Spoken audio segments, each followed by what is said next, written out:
Hey guys, my name is Jason with Mount Baker Mining and Metals, and on today's video, we're going to be running a waste stream from a big copper chopping processor from Sweden through our turnkey PCB system, the hammer mill and the shaker table, and we're going to see how much additional copper we can recover.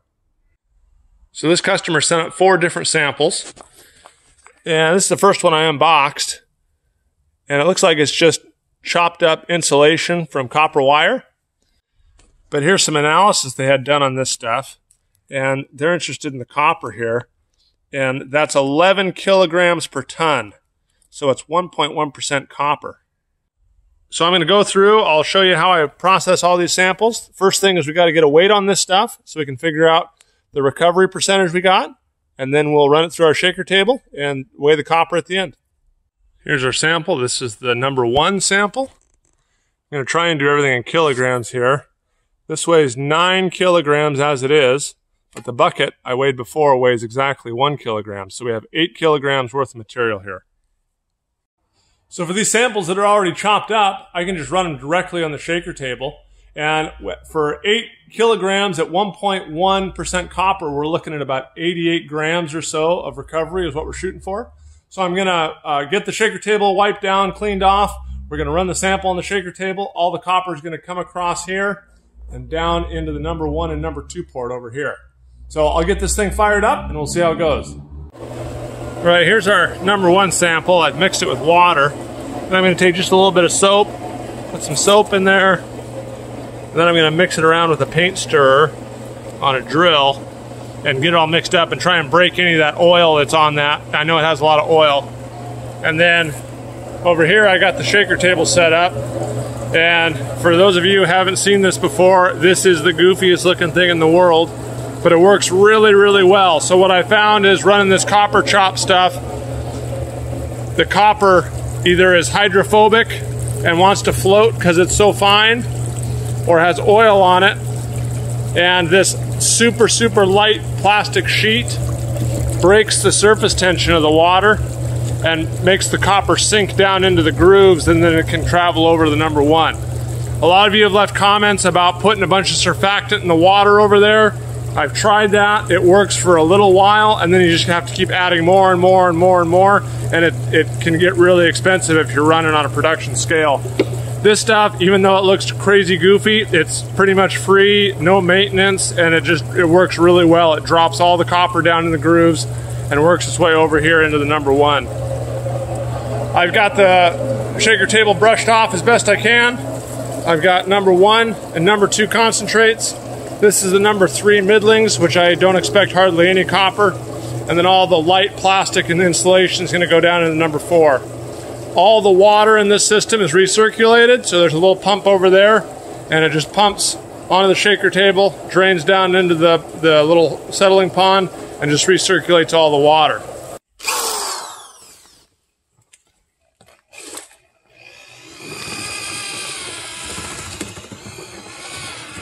I've done the same thing with ore when it comes in really super dry and is powdered. Because you just mix it with water, and this paint stirrer works really well for mixing it up and turning it into a slurry. Because feeding dry material onto the shaker table does not work very well. It all just wants to float off the table, and you're not getting any separation. You really need to get it wetted and get it all nice and wet so it goes and sinks down onto the shaker table.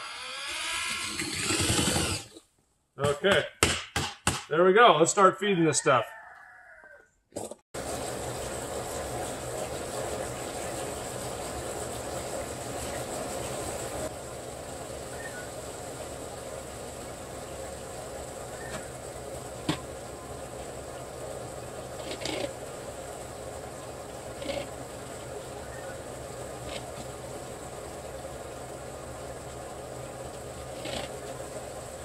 I'll show you here, I kind of screwed up. I usually have this plastic piece on the over there and the white plastic piece over here, so I'm going to switch those. Well, we'll take a look here. I'm not real happy with the way this plastic's working right now. I mean, it works good, but anywhere there's a little wrinkle or something, it seems like the insulation gets caught up underneath. So I might run to the hardware store and get a sheet that's 6 feet wide and 10 feet long and cover the whole table in a single sheet, because this one's been kind of stretched and pinched and stuff. But the insulation's working underneath really nice.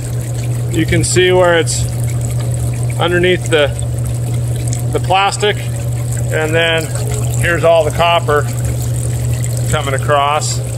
And 88 grams is not very much, so I think we did pretty good here. But let me get this cleaned off. I'll get all the copper down into the number 1 and number 2. There isn't hardly anything in number 3 to speak of, and a lot of the insulation's going down there, you can see. Here's a quick shot. This is the concentrates, and you can see that line of copper just running right up under the water bar. So it's working pretty darn good. I'm taking the number 2 and rerunning on the shaker table here to clean it up. That early run kind of got a bunch of insulation and stuff down in it. So I'm just kind of trying to get it cleaned up and help it along here. You can just dribble it up here right under the water bar, and all that insulation kind of works its way down. And then the copper comes clean.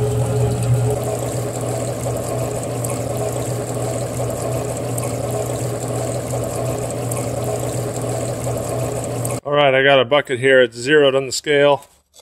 Here's our number 1, which is, pretty much pure copper. Well, the number 1 has 85 grams of copper in it. So that's pretty good. We pretty much hit our 1.1% right there. And the number 2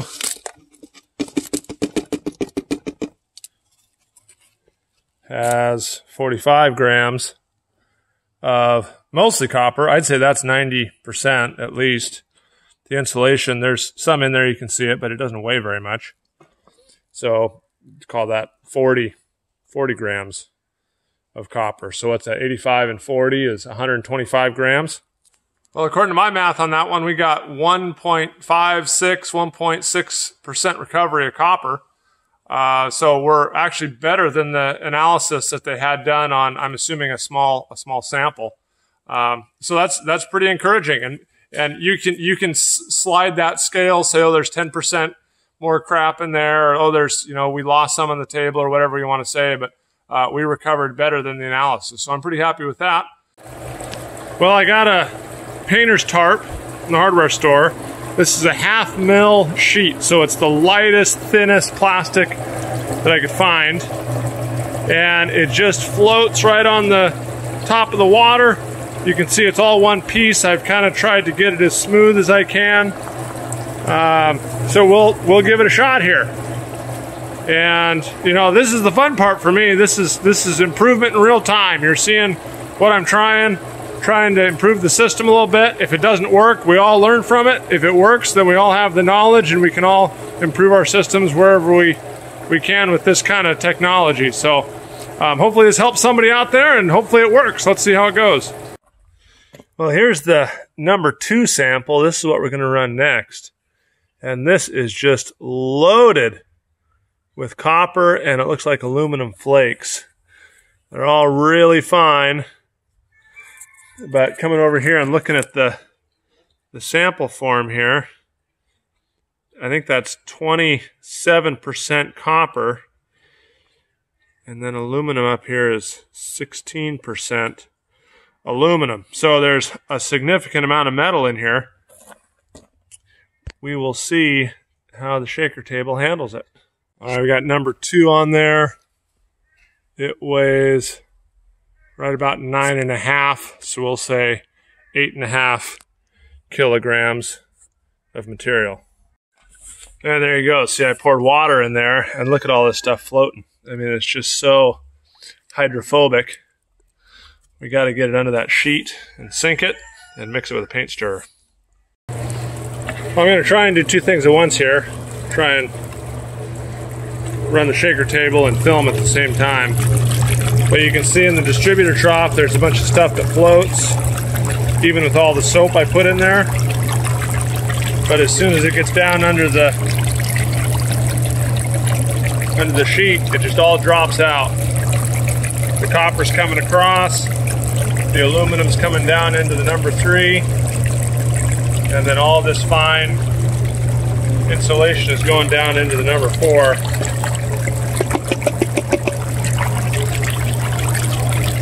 But that look at it, just coming out the first groove. Bam, shooting right down into the number 1. That's cool. Let me get a little more of this bucket run. I just started, that's the first couple scoops. But this stuff is super fine, super small particles. I don't know if this is like the dust, their air classifying system sucked up or what. But I think they're having a real hard time classifying out the copper. And there's loads of it. Like I said, 27% or something. So what's that? We should get 2 kilograms, 4 pounds of copper out of this stuff.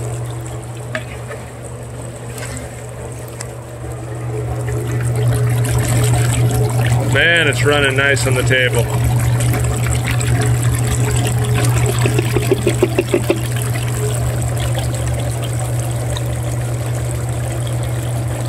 Big bands of copper. Let's come down here and take a look. It hasn't quite got all the way down here yet. But I think what's going to happen is the copper's running all down into the number 1.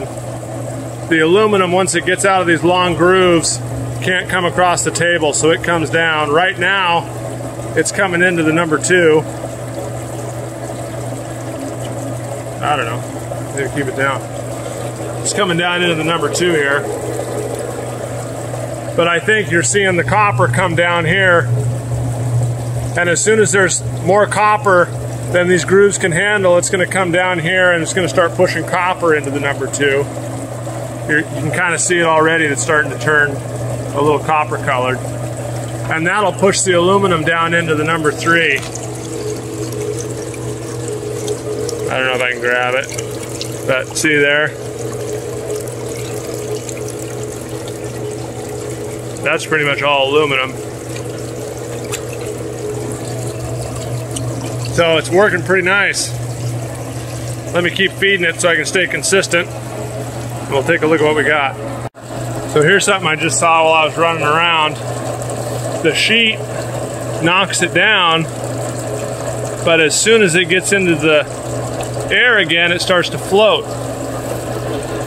And so I came down here and I looked, and my number 1 concentrating cup here was above, let's see, what am I trying to say? The water level was below the pipe, and so the copper would fall down and float, and you can see all this little fine copper that's floated out of the number 1. But now that I have the water level and that pipe goes down and it submerges underneath the bucket, I don't know, am I making any sense? I think so. Now the copper, even though it's floating, it's captured, and as soon as it goes under the water, then it's caught into the number 1. I'll move that brick over and get the number 2 as well. See what happens when I look under this sheet. Oh yeah, look at all that copper. Yeah, it's just thick.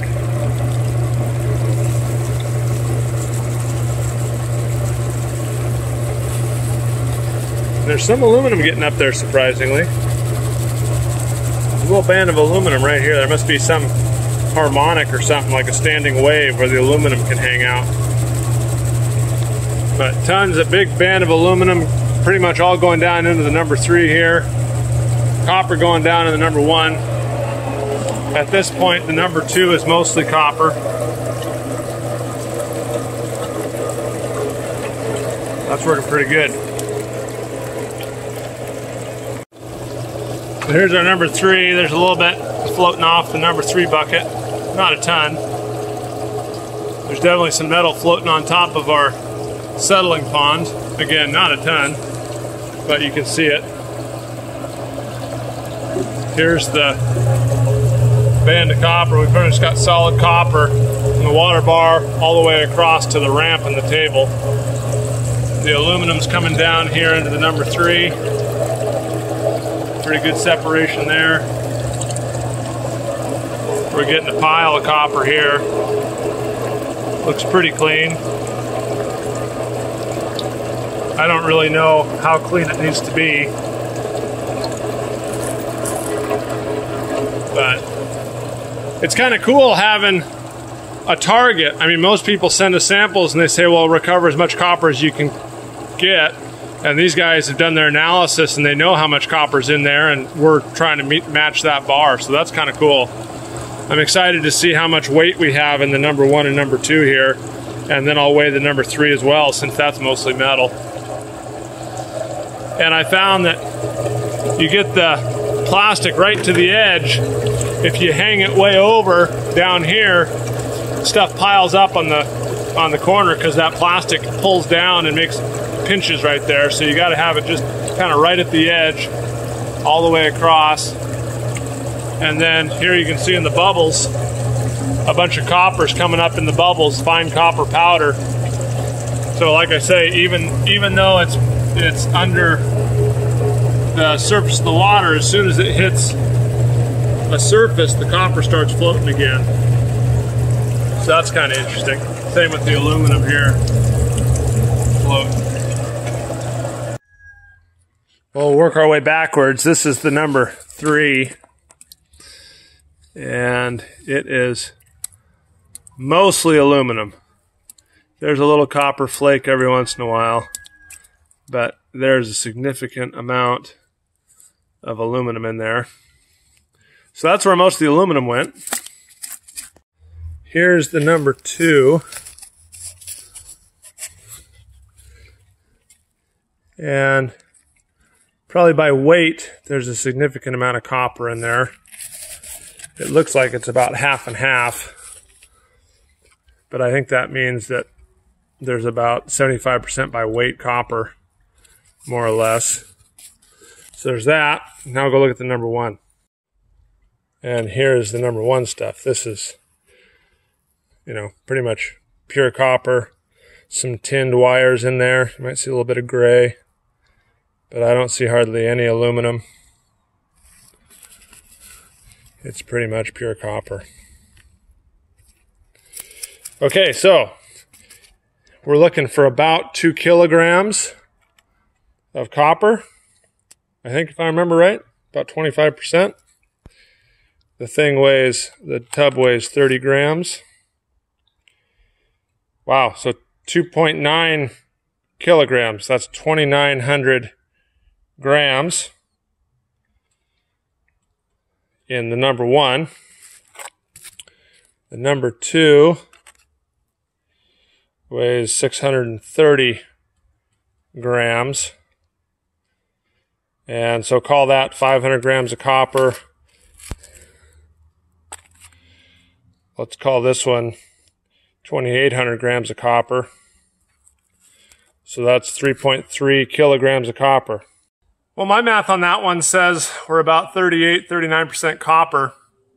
I did 3.3 divided by 8.5 and ended up with about 39%. So again, quite a bit more than what the analysis report had to say. And there again, you can adjust that 10% lower because, you know, maybe it's still a little wet, or maybe there's a little more aluminum in there than I thought, or maybe there's some tin.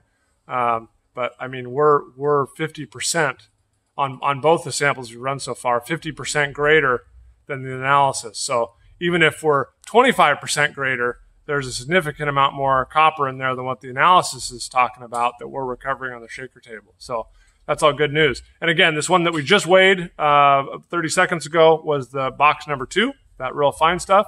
So now we'll keep going and run the next 2 samples. Here's number 5. And this is a lot of really fluffy stuff like paper and string and real light insulation. So it'll be interesting to see how this stuff runs. But here's the analysis. They got about 10% copper in this one. 100,000 milligrams per metric ton, I think is how I'm reading that. But anyway, 10% copper. So let's see if we can keep going with our results and get maybe 15% copper out of it for them. And 9.5 kilograms in number 5. So this number 5 is kind of interesting. There's a lot more insulation and fluff, and it's just migrating its way down into the number 4. There's a little bit of aluminum flake, some larger flakes coming across, but they're all going down into the number 2. You can see them cascading down here and here, and then the copper's coming across the large grooves over under the water bar. So this one's kind of interesting. On the first 2, we had a lot more insulation coming down to the number 3, and this stuff is light enough it's going into the number 4. Here's the number 1 from sample 5. Pretty much pure copper, mostly fine wire in this stuff. Some little flakes. This thing weighs 24 grams, so we recovered right about 300 grams of copper there. This is the number 2. Some of those big aluminum flakes made it down in there, but that's mostly copper by weight. I'd say 90%. This one weighs 36 grams, and then take another, I don't know, 10-15% off, so call it about 200 grams of copper there. So interestingly enough, on this number 5 sample, we ended up with about 500 grams of copper when the report said we were looking for about 950 at 10% by weight. So we came in a little light on number 5 here. All right, so now for the next sample, number 4, I'm going to run it down through the hammer mill because it's got some chunks of stuff in it. I want to break it up, get it all fluid, and so it can all separate out in the shaker table. And I'm going to run it down through this hammer mill, down the gooseneck, into this chamber where there's a bunch of hammers that go around there, break it all up. Then there's a screen that runs the bottom half of the hammer mill. It's got about a 0.8 millimeter slot in it. And as that stuff gets small enough, it'll go through the hammer mill and down this trough onto the shaker table. I run it wet, so there's water pumped up into the hammer mill to keep the dust down, keep everything fluid. So a nice slurry goes down onto the shaker table. I'm going to keep the plastic on it just to see how it works. And we'll get running this number 4 sample. And here's number 4.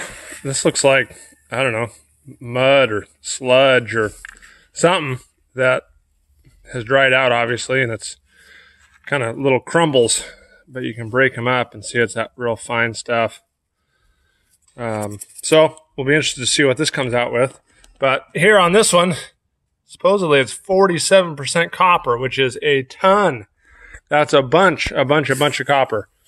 So we'll run it through the hammer mill and see what we can recover on the table.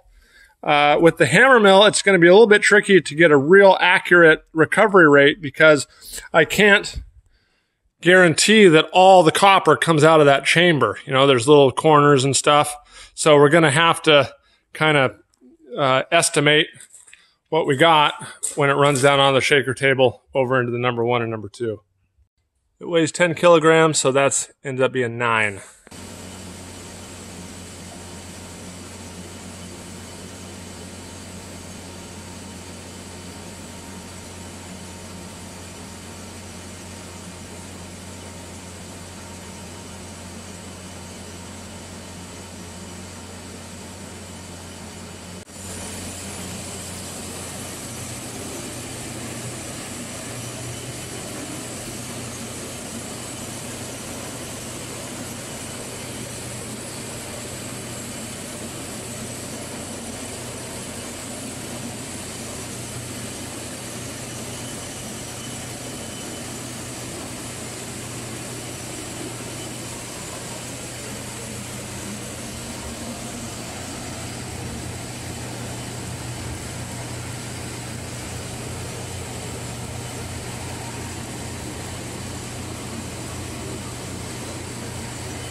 Well, we're finishing off number 4 here. And something interesting happened when I turned the hammer mill on. The little bit of soap I used to mix up with the buckets started getting pumped up into the hammer mill, and it started frothing like crazy, and big blobs of soap suds and stuff started forming underneath our plastic sheet. I don't think it hurt anything. I mean, here's one kind of left over. They're just bubbles, soap bubbles. but it was kind of a shock, so maybe that's a reason not to use. I mean, I think jet dry is a real common one. It doesn't suds up and soap up, but I learned that. We've definitely got some copper coming still, and I can tell you right now, there's no way that stuff is 47% copper, or at least the stuff I recovered, just because it doesn't weigh enough. It's not heavy enough. That bucket was, I don't know, 2/3 full or something, and you can see the amount of copper we got here. There might be a kilogram. You might have 15%, but there's, you know, it didn't weigh enough. It didn't weigh enough to be half copper for that volume of stuff. And here's our number 1 and number 2 from the number 4 sample. Okay, so we've got 1,500, take off 26 or whatever for the jug. We've got 1,500 grams of pretty much pure copper. And then this, I don't know, that's probably about half copper by weight. 36 for the thing, so probably about 200 grams of copper here. And like I showed you on the first sample, you can take this and upgrade it on the shaker table again to get pure copper or a much higher percentage. But estimating we got 1,700 grams of copper off the number 4 sample. And according to my math, 1,700 grams divided by 9,000 grams is right around 19% copper. So yeah, something doesn't feel right on that sample, just because that bucket was so full and didn't weigh very much. The density wasn't there. So I'm thinking there might be some mix-up with the analysis on that one. But we still recovered about 20% copper, so that's pretty good. There's still quite a bit of value in there. Well, here's sample number 3, and this is the junk of the junk here. You got, you know, big chunks of, I don't know what that is. It feels like lead almost. Rocks, wire, harnesses,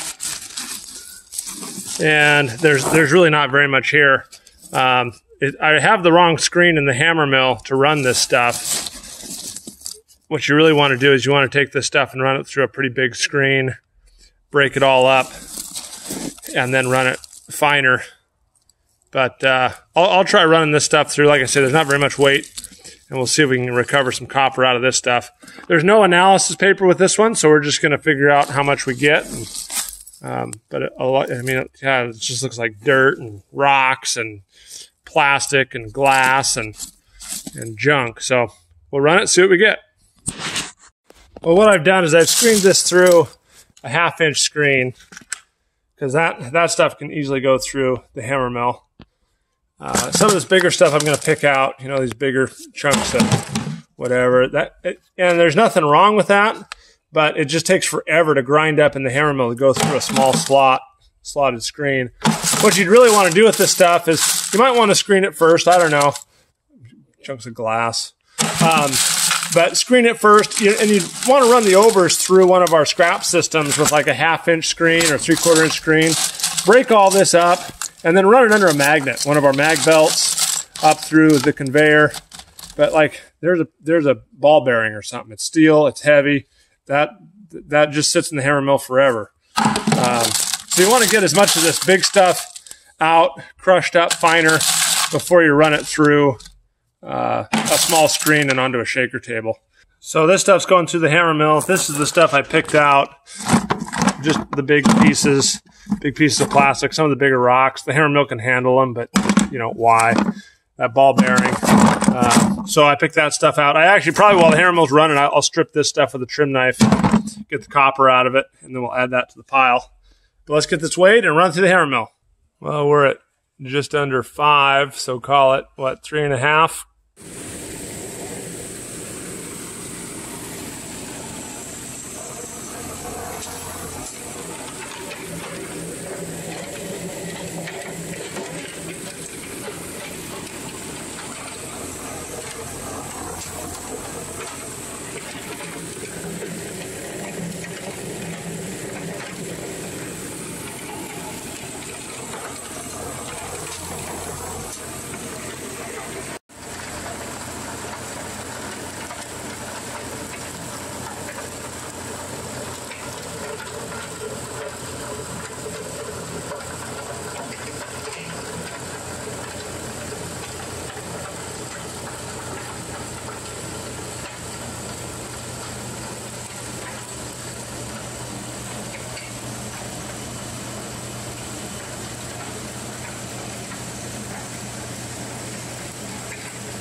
Okay, here's the number 1, and then there was so little of the number 2, I cleaned it up on the table and put it in here. So we've got number 1 and number 2 clean copper. Take off, I don't know, round figures, 43 for the tub. You got 850 grams of copper out of the number 3, that auto shred residue. And then, I don't know, I was going to add this in. This is the stuff I hand stripped from the bigger pieces. Because, I mean, by rights, that goes in there with that copper. So when you put it all together, you've got about a kilogram. So what's that? From 3.5 kilos, that's a third, 30%. 30% copper by weight for sample number 3. That's pretty good. All right, guys, so we ran all 5 of those samples. I hope you guys enjoyed the running of the samples as well as the results. Some pretty interesting results there. Hope the customer is going to be happy with the recovery we got with the shaker table and hammer mill. So if you guys are interested in any of the equipment you saw today, either the hammer mill or the shaker table processing copper chops or copper chop waste, let me know. Email, phone number, and website should be there. So reach out if you have any questions. Thanks for watching, and we'll see you guys in the next video.